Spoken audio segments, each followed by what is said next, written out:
റൈനോപ്ലാസ്റ്റിക് ഇപ്പോൾ ഒരാൾ പ്രിപ്പയർ ആയി സാധാരണ ചെയ്യാറുള്ള ഇൻവെസ്റ്റിഗേഷൻസ് എന്ന് പറഞ്ഞാൽ മെയിൻലി നമ്മൾ ഹിസ്റ്ററി എടുക്കും. പേഷ്യന്റ് ഏത് തരത്തിലാണ്, എന്താണ് ആ പേഷ്യന്റിന്റെ ഡിഫോമിറ്റി എന്നൊക്കെ നമ്മൾ കറക്റ്റ് അസസ് ചെയ്യാൻ വേണ്ടിയിട്ട് തറോ ഹിസ്റ്ററി എടുക്കണം. നമ്മൾ നന്നായിട്ട് എക്സാമിൻ ചെയ്യണം. 1-2 കൺസൾട്ടേഷനിൽ തന്നെ നമ്മൾ എക്സാമിൻ ചെയ്യണം. അത് കഴിഞ്ഞ് നമ്മൾ ചെയ്യേണ്ട ഒരു ഇൻവെസ്റ്റിഗേഷൻ സാറ് പറഞ്ഞ പോലെ മൂക്കിന്റെ പാലത്തിനോ ടെർബിനേറ്റിനോ ഇനി അലർജിയുടെ പ്രോബ്ലംസോ എന്തെങ്കിലും ഉണ്ടോ എന്ന് അറിയാൻ വേണ്ടി നമ്മൾ എൻഡോസ്കോപ്പി, നേസൽ എൻഡോസ്കോപ്പി ചെയ്ത് നോക്കി. അതുപോലെ ചിലപ്പോൾ സ്കാനിങ് വരെ ചെയ്താൽ CBCT പോലുള്ള സ്കാനിങ് നമുക്ക് ആ ഫേഷ്യൽ സ്കെലിറ്റന്റെ ഡിഫോമിറ്റി ഒക്കെ കറക്റ്റ് അസസ് ചെയ്യാൻ 3-dimensional പിക്ചർ ഒക്കെ നമുക്ക് എടുക്കാൻ പറ്റും. ശരിക്കും നമ്മൾ ഈ നേരത്തെ പറഞ്ഞ പോലെ പേഷ്യൻ്റ് ഫോട്ടോഗ്രാഫ്സ് വെച്ചിട്ട് പേഷ്യൻ്റെ അടുത്തുള്ള ഒരു ഡിസ്കഷൻ വെരി ഇമ്പോർട്ടൻറ്റ്. നമ്മൾ ഫോട്ടോഗ്രാഫ്സ് നമ്മളെ ഫ്രണ്ടിൽ നിന്ന് എടുക്കും, സൈഡിൽ നിന്ന് എടുക്കും, മുകളിൽ നിന്ന് എടുക്കും, താഴെ നിന്ന് എടുക്കും.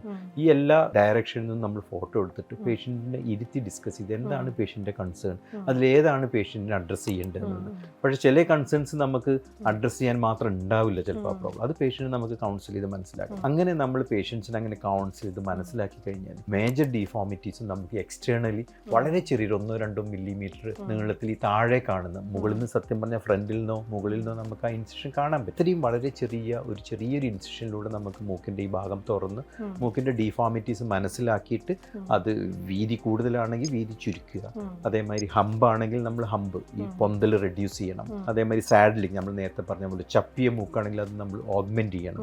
ഓഗ്മെന്റേഷൻ എന്ന് പറയുമ്പോൾ കുറച്ചും കൂടി ഒരു എക്സ്ട്രാ അഡീഷണൽ സർജിക്കൽ സ്റ്റെപ്സ് ഉണ്ടാവും. സെപ്റ്റോപ്ലാസ്റ്റിക് ചെയ്യുമ്പോൾ നമുക്ക് അതിന് മൂക്കിന്റെ പാലത്തിന്റെ കറക്ഷൻ ചെയ്യാൻ അതിൽ തന്നെ നമുക്ക് ഓഗ്മെന്റേഷൻ ചെയ്യാനുള്ള ടിഷ്യൂ കിട്ടും, കാർട്ടിലേജ് കിട്ടും. ഇനി ചില കേസിൽ നമുക്ക് ചെവിയുടെ അവിടെ നിന്ന് എടുക്കേണ്ടി വരും. വളരെ ചുരുക്കം കേസുകളിൽ നമുക്ക് കൂടുതൽ ഓഗ്മെന്റേഷൻ വേണമെന്നുണ്ടെങ്കിൽ നമ്മൾ റിബിൽ നിന്ന് എടുക്കുന്ന തരുണാസ്ഥി എന്നാണ് പറയുക, കാർട്ടിലേജ്, അതെടുത്തിട്ട് നമുക്ക് ചെയ്യാൻ പറ്റും.